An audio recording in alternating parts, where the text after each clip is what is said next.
कारण है। ठीक है, तो ये 3 शरीर का बताएंगे। चौथा जो देखने वाला है, कुछ लोग उसको भी कहते हैं चौथा शरीर, तुरीय अवस्था, चौथा उसको कह देते हैं, लेकिन वो शरीर नहीं है, आत्मा शरीर नहीं है, परमात्मा शरीर नहीं है, वो अशरीरी, मतलब शरीर नहीं है वहाँ। वो अकर्ता है, अजन्म है, अशरीर है, अभोगता है, सत्य है, आनंद है, एक है, अखंड है, वो इनसे हट करके है, मतलब की तरह। इसलिए उसको साक्षी का, गवाह का वो सम्मिलित नहीं होता, लेकिन सम्मिलित ब्रह्म की वजह से हो रहा है। तो इन तीन, ये 3 है। 3 देह दृश्य और अनात्मा मानिए, 3 देह दिखने वाली हैं और अनात्मा मैंने हमेशा, जिसमें प्रकाश नहीं, आत्मा नहीं, रहने वाली नहीं है, मिटने वाली है। आत्मा की तरह नहीं, आत्मा से हट करके है। आत्मा तो जो प्रकाश रूप है, नित्य रहने वाली है, ये अंधकार रूप है और मिटने वाला है, रहने वाला नहीं है। पंचकृत पंचभूतों के 25 तत्वों को, 5 कृत, पंच कहते हैं 5 को, कृत मैंने करके, पंच महाभूत, पंच महाभूतों का पंचीकरण कर दिया गया, उनसे 25 तत्व बने। आगे बताएंगे अलग अलग करके, ठीक है ना।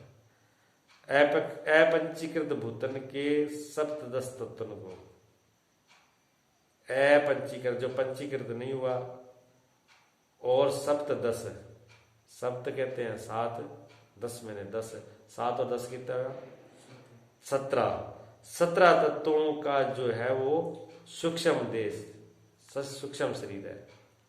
25 तत्वों का तो स्थूल है और 17 तत्वों का सूक्ष्म है। वो 17 तत्व कौन कौन से है वो भी स्पष्ट रूप से बताएंगे, ठीक है ना। जैसे 5 प्राण, 5 ज्ञान इंद्रियां, 5 कर्म इंद्रियां, मन 15 और मन बुद्धि को लेकर के 17 कर देते हैं, ठीक है। कुछ मन बुद्धि 2 मिलाए तो 17 हो जाते हैं, कुछ मन बुद्धि चित्त अहंकार तीनों को मिला करके 18 कर देते हैं, और कुछ तीसरा चिदाभास को मिलाकर 19 कर देते हैं, ऐसा भी होता है। लेकिन ये है ऐसा, उनको अलग करेंगे, स्पष्ट रूप से करेंगे, आगे प्रसंग आएगा। सूक्ष्म दे सोई भोग साधन प्रमाणीय, भोगों का साधन है ये, सूक्ष्म दे है। अज्ञान कारण दे घटवत दृश्य, ये जो अज्ञान है, जो इनका मूल जड़, जिस जो बेहोशी है, जो भ्रम है, जो ज्ञान है, वही कारण, क्यों उसी से पैदा होते हैं। हर चीज कारण से होती है, कहते हैं हर चीज पैदा कोई ना कोई तो कारण है, जो वो कारण है, इसलिए उस शरीर का नाम क्या रखा, कारण। तीसरे शरीर का नाम क्या रखा, कारण। कारण क्यों रखा, क्योंकि उसी से स्थूल शरीर पैदा होता है और उसी से सूक्ष्म शरीर पैदा होता है। अगर वो कारण टूट जाएगा तो ये अपने आप रहेंगे नहीं। और कारण क्या, कारण ही है भ्रम, अज्ञान, बेहोशी, निंद्रा, प्रमाद, आलस्य, पता ही नहीं है इनका, ये तो उसकी जड़ है। अंधेरा ही तो जड़ है हर चीज की। बीज अंधेरे में पैदा होता है, प्रकाश में बीज पैदा नहीं होता। आप बीज के देखो, बाहर धूप में बीज रख देना, खुले में धूप में बाहर बीज रख देना, फिर उग जाएंगे, वो सूख जाएंगे, उगेंगे तो नहीं। और जमीन में डालते हैं, फिर जमीन में उग जाएगा। और वो जमीन में भी कब उगेगा, जब जमीन गिल्ली होगी, नमी भी चाहिए उसमें, गीला भी नहीं, अंधेरा भी चाहिए, नमपन भी चाहिए। अगर सूखी में क्यों नहीं उगता, क्योंकि सूखी में ताप है ना, गर्मी है, घर में ताप में नहीं उगेगा वो टेम्परेचर में, तो थोड़ा उसमें वैसा ही चाहिए लाने वाला भी, तभी उगेगा वो, ऐसे नहीं उगेगा। ये भी जरूरी बात है। तो अज्ञान जो है ना, देखिए बेहोशी है, देखिए नींद पड़ा, जो भ्रम है कि जगह का अगर ठाई को नहीं, वो ठा को नहीं, वही तो लेके बैठे हुए ठा लगाना, ठा होता ही हुए क्या, मैं ठा को नहीं, कोई बंद बैठे हुए क्या, तू कौन है, क्या मैंने बेरो ही को नहीं। गुरु की सारी मोटी समस्या है। तो लोग कहते हैं गुरु क्या, सन्यासी महात्मा करते क्या है। तो मैंने कहा ये बताओ, जैसे कोई आदमी संसार के अंदर कोई ऐसा व्यक्ति हो जो अपना घर बार भूल जाए, कोई भी एक आदमी ऐसा हो वो अपना घर बार भूल जाए, भटक जाए, और कोई अच्छा व्यक्ति, सज्जन व्यक्ति के कहे भी भाई इसको अपने घर पुगा दूं भी, माँ बाप घर बार परिवार भटक रहा है, ये भटक रहा है, इसको मैं ठिकाने से पुगा दूं, तो वो सबसे पहले क्या पूछेगा उसे, भाई तू कहाँ, तू कौन है, तेरा नाम क्या है। जो भूला भटका उसे यही तो पूछेंगे, तेरा नाम क्या है, तो वो कहेगा जी मेरा नाम, तो मेरे को घर में लाला लाला कहते हैं। और लाला तो किसी बच्चे को ही बोल देते हैं कि लाला लाला कहते हैं मेरे को, तो मैं तो लाडला हूँ अपने मम्मी पापा का। अब ये उसने नाम बता दिया। क्या तो ये बता तेरे मम्मी का क्या नाम है, कि मेरे मम्मी का नाम मम्मी है, और क्या है, कि कोई तो नाम होगा कि मम्मी है, वो मम्मी जानता है। तो तेरे पापा क्या नाम है, कि मेरे पापा का नाम पापा है। अब पापा का नाम पापा है, मम्मी का नाम मम्मी है, तो तेरा घर कहाँ है, कि हमारा घर एक बहुत बड़े शहर में है। अच्छा, तो शहर का नाम क्या है, इस शहर का नाम पता नहीं मेरे को। अब उस आदमी को कैसे पुगाया जाएगा, उस आदमी को घर पे कैसे पुगाया जाएगा, बताओ। मिल गया एड्रेस उसका, नहीं मिला ना। अब उस आदमी को, जो आदमी फिर भी खोज लगा करके किसी तरीके से, कैसे भी प्रकार से, इधर से उधर से पूछताछ के पता लगा करके और उसको ठिकाने पे पुगा दे, तो उस आदमी की कितनी बड़ी मेहनत होगी, कितनी बड़ी बहादुरी होगी, कितनी बड़ी समझदारी होगी, कितना बड़ा काम होगा ना। बस गुरु यही काम करते हैं। इसको कुछ पता नहीं कि इसका नाम क्या है, जो यहाँ परिवार वालों ने रख दिया वही नाम है, वो नाम थोड़ी इसका। घर का एड्रेस पूछेगा तो क्या बताएगा, ये जो यहाँ पे था यह वाला एड्रेस है, कहाँ पाएगा। ये सारे बिल्कुल ऐसे ही है, ना इसको घर का पता, ना माँ बाप का पता, ना एड्रेस का पता, ना घर का पता।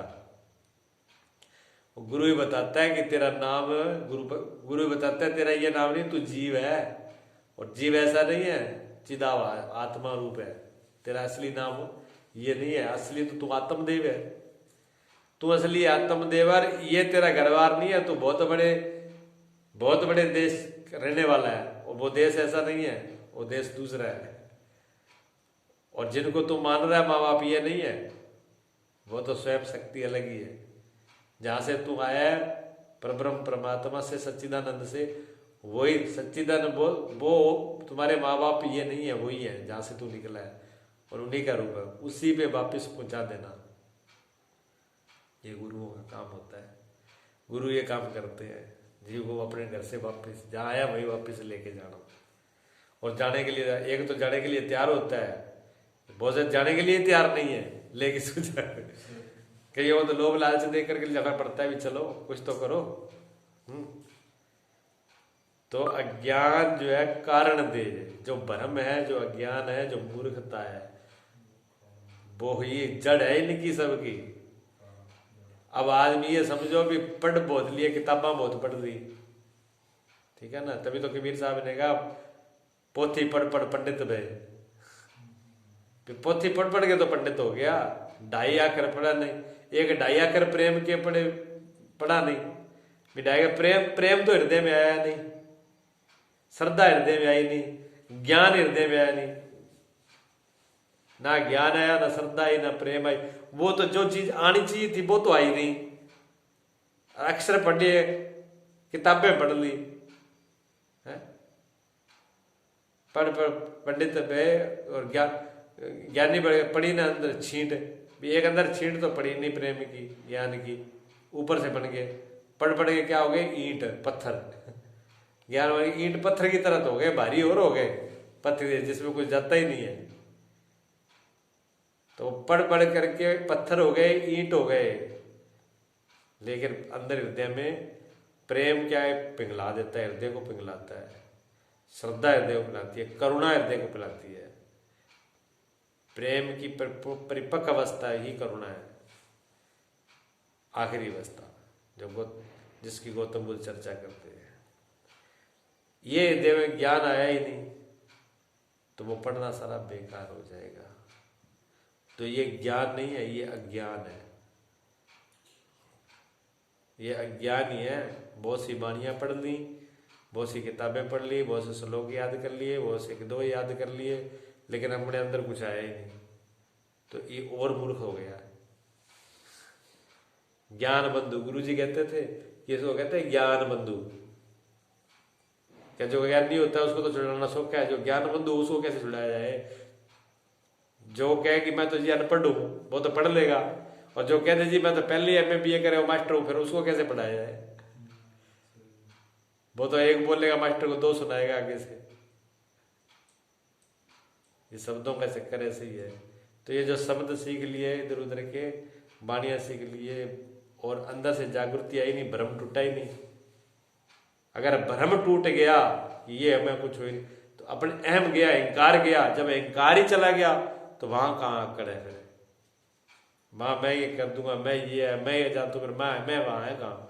मैं तो चली गई। वो तो सब कुछ जानते हुए बुद्धू की तरह रहेगा जैसे कुछ नहीं जानता। सब जानते हुए बुद्धू, देखो जड़ भरत, भागवत जी में कथा आती है जड़ भरत की। वो सब पूर्ण ज्ञानी थे, फिर भी जड़ भरत नाम क्यों पड़ा उनका? बिल्कुल जड़ मूर्ख की तरह रहते थे। अब संस्कृत में जो ऐसे बिल्कुल कुछ ना बोले, चुपचाप गूंगा सा बन के उसे कहते तो जड़ है बुद्धि, तो उनका नाम ही पड़ गया जड़ भरत। मूर्ख जैसे हो गया, बुद्धू आदमी है, पागल है, बुद्धू है, बोला ही को नहीं, ना कि बोला, ना बात करे, ना की करे, कुछ नहीं करे, तो बुद्धू है, पागल है। लेकिन इस रास्ते वाले पागल भी पा गए, जो पागल पा गए बने गल गए। अहंकार को जिन्होंने गला दिया उन्होंने पा लिया। ठीक है ना? पाया कैसे? लाभने लगन से, लगन, पागल, पा गा और ला, तीन शब्द है। बिना लगन के पाएगा नहीं, और बिना अपने आप को गलाए मिटाए भी पाएगा नहीं। तो पा के पीछे दो शब्द लगा दिए, एक तो गा भी गला दे, अपने आप को मिटा दे, दूसरा क्या लगन, लाभ ने लगन पूरी लगा दे। आप लगन भी पूरी लगा दो, बचाओ मत नहीं, पूरी जिस काम में लगे पूरी लगन लगा दो, और अपने आप को गला देना, मिटा देना, अपने आप के अहम को पूरा मिटा दे। मैं हुई नहीं, बस मैं अपना रहेगा ही नहीं उसमें। अहम का पूरा, अहंकार का पूरे का पूरा मिट जाना, वो पा लिया, वो पागल है। तो जड़ भरत को कहती है, जड़ भरत है, लेकिन परम ज्ञानी थे। जब राहुगण, राजा राहुगण को जब उन्होंने कहा पालकी उठा ली, किसी ने कुछ कहा वही कर लिया, भील पकड़ के ले गए, उनके साथ चले गए, कहने बलि चढ़ानी, कोई बात बोले ही नहीं, लेकिन जवाब फिर भी जाए।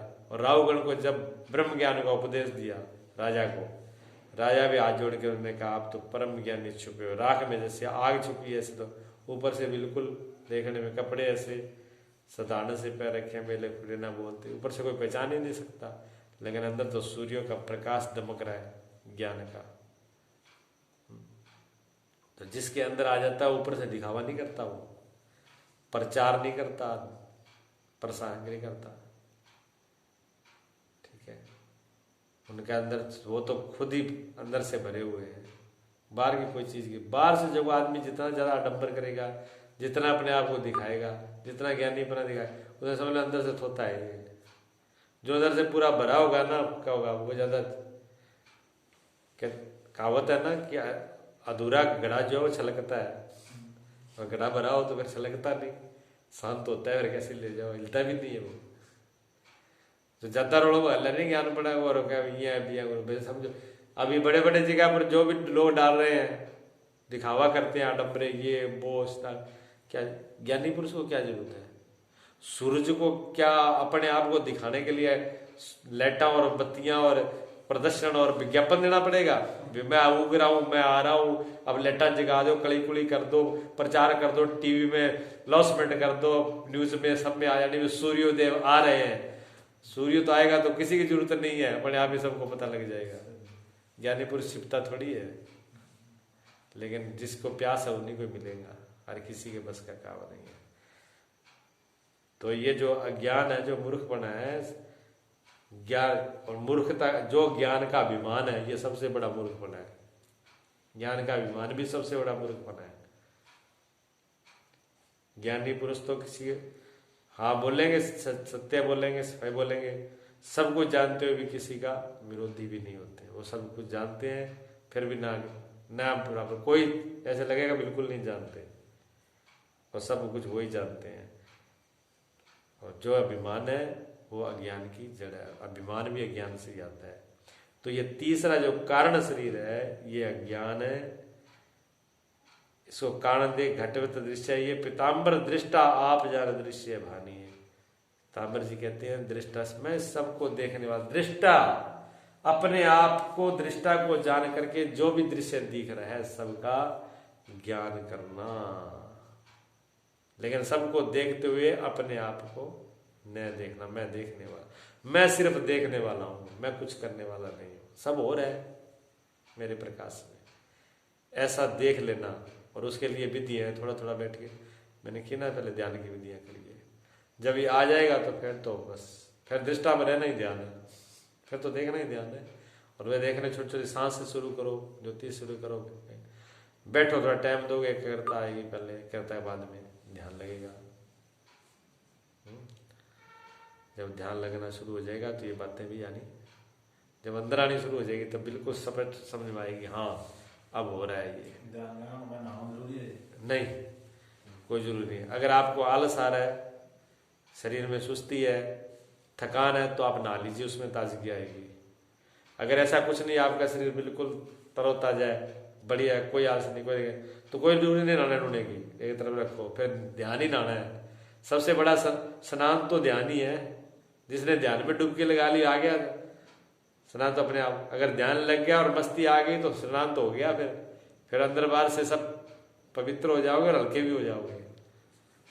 इसलिए जहां भी मिल जाए टाइम, और ये तो सब ऊपर के प्रयास है, ध्यान तो कभी लगेगा, लगाने से नहीं लगता, कभी कभार ऑटोमेटिक लगता है। कई बार तो आप मेले कुचेले हो गए, पूरे शरीर में मिट्टी लगी हो और पूरे दिन थके हो गए, और आप कहे लगे एक मिनट बैठ जाऊं, हो सकता है आप बैठ गए और आपका ध्यान लगे, उसी पर ध्यान लग जाए। गौतम बुद्ध को तो ऐसी लगी थी समाधि, 12 साल तक मत्था पचाई करते, समाधि लगी नहीं। जदार थक के बैठ के जब वही जैसे गौ मुद्रा कहते हैं, गौ का दूध निकालते हैं, जैसे ओकड़ू बैठते हैं, ऐसे ओकड़ू बैठे थे। पलाथी भी नहीं मारी, पहले तो आसन लगाते थे, सांस रोकते थे, रीढ़ की हड्डी सही करते थे, ये करते, 100 पंगा करके बैठते थे, तब भी ध्यान नहीं लगा। जब हार थक के और ओकड़ू होकर के ऐसे बैठ गए तो मुड़ गए, ये अपने बस का कुछ नहीं है, पता ही नहीं लगा ध्यान कब लग गया। ध्यान तो कहते हैं महापुरुष के ध्यान है, दुल्हन होती है ना, कि ध्यान दुल्हन की तरह होता है, जिसको धीरे धीरे बनाना पड़ता है। एकदम नहीं बनाती, जो एकदम नहीं मानती, ओढ़े ओढ़े फगा के तैयार करना होता है। ऐसे ध्यान के लिए धीरे धीरे धीरे तैयारी करनी होती है। ध्यान तो कोई जब लगेगा तो कोशिश से नहीं, जब कोशिश करके बंद हो, कोशिश रुक जाएगी तब ध्यान अपने आप लग जाएगा। लेकिन पहले कोशिश करनी होती है। ये विधियां कोशिश है, प्रयास है। ध्यान सहज में लगता है, सहज में, शरीर को ढीला, जोर नहीं देना। अगर शरीर को जोर दिया, जबरदस्ती की किया, भी लगा ही देंगे, देखना ही है, टाइम लगाए, कुछ भी आज ही करना ही है, तो नहीं, तो हमने अपनी दीवार खड़ी कर ली पहले। बिल्कुल सहज से सब ढीला छोड़ देना है, शरीर को ढीला। कैसे हो, कोई झंझट नहीं इसमें, भी नहाना है, ये करना है, वो करना है, आसन नहीं, ये वो कुछ नहीं। बस जब पूरा मन हो बैठ जाओ मस्ती में, जितनी देर हो सके। हाँ, लेकिन जबरदस्ती नहीं, जबरदस्ती में तो फिर बिगड़ जाता है, फिर ध्यान नहीं लग पाएगा, फिर तो युद्ध होगा अंदर। पर प्रयास करना ही है, इसमें ये सब चीज़ें जरूरी नहीं होती, ठीक है ना। जब ये सब चीज़ें आ जाएंगी तब दृष्टा पैदा होगा, और जब दृष्टा आता है तो सारे निर्णय अपने आप हो जाते हैं। जैसे किसी बहुत बड़ी मिल का या फैक्ट्री का या संस्था का मालिक हो, और वो मालिक जब तक नहीं होता तो वहाँ जितने भी कर्मचारी होते हैं वो सारे मालिक बन जाते हैं। वो कहता मैं सेठ हूँ, वो कहता मैं बड़ा हूँ, वो कहता मैं बड़ा हूँ, सारी अपनी अपनी लीडरी करते हैं, सारा अपना अपना सेठ बना चलाते हैं। और जब असली सेठ आ जाए, तब असली मालिक आ जाए, तब उसमें एक भी नहीं बोलता, सब अपने काम में फटाफट लग जाते हैं। और जब असली नहीं होता तो फिर नकली नीरे खड़े हो जाते हैं, सारे अपनी अपनी चलाते हैं। इसलिए जब तक दृष्टा अंदर पैदा नहीं हुआ, दृष्टा नहीं आएगा, तब तक तो मन कहेगा, मन भी लीडर बनेगा, मन कहेगा सारा कुछ करने वाला भाई हूँ, जी हाँ मैं कहता हूँ वैसे ही करो। आँख कहेगी मैं ही सब कुछ करने वाला, जैसे मैं वैसे ही चलो, ठीक है ना। कान भी अपना चलाएंगे, नाक भी अपने चलाएगी, जीभ भी अपना ऑर्डर चलाएगी, मुझे तो ये माल चाहिए है? बुद्धि अपना चलाएगी, एम अपना चलाएगा। ये लीडर बहुत बनते हैं। जब तक दृष्टा नहीं है तब तक बहुत लीडर है इसमें, एक से एक अपना अधिकार जमा रहे हैं, एक से एक कह रहा मैं बढ़ाऊं, सब अधिकार जगा रहे हैं अपना। और जिस दिन दृष्टा आ गया, सही मालिक आ गया, उस दिन सारे के सारे बर्फ में लग जाएंगे, ठंडे हो जाएंगे, सब शांत हो जाएगा, फिर कोई जबरदस्ती नहीं करेगा, सब अपने अपने। फिर तो किसके, जब मालिक स्वयं खड़ा हो जाता है तो फिर काम किसके इशारे पे होता है? मालिक के इशारे पे। फिर मालिक ऑर्डर करता है, जो बोलेगा वो काम वही करेगा, चाहे मैनेजर हो, चाहे छोटा अधिकारी हो, चाहे बड़ा अधिकारी हो, चाहे क्लर्क हो, चाहे बाबू हो, चाहे गेट पे कीपर, कुछ भी हो, वो सारे उस सेठ के हुक्म पर चलते हैं। और जब वो नहीं होता तो अपनी अपनी चलाते हैं। अभी जो अपने अपनी चला रहे हैं और इसी से दुखी हो रहा है, फैक्ट्री का हाल खराब क्यों है? इसी वजह से, क्यों? सब अपने अपना चला रहे हैं। और जब वो आ जाएगा तो फिर मन भी सही, मन भी रहेगा। देखो, ज्ञान होने के बाद भी ये नहीं कि नहीं रहेगा, रहेगा, बुद्धि भी रहेगी, ये सारी चीजें रहेंगी। ज्ञान के बाद ज्ञानी पुरुष के पास क्या दिमाग नहीं होता? ज्ञानी के पास आंख नहीं होती, कान नहीं होते, शरीर नहीं होता, सब कुछ होता है। लेकिन सारा कुछ होने के बाद भी ये सब नौकर हो जाएंगे, वो मालिक हो जाएगा। अभी ये सब मालिक बड़े बैठे हैं, हम जो दृष्टा है वो नौकर बना बैठा है, उसका पता ही नहीं कहाँ है। जब दृष्टा जग जाएगा तो मालिक, तब आप मालिक हो। इसलिए सन्यासी को क्या कहते हैं? स्वामी।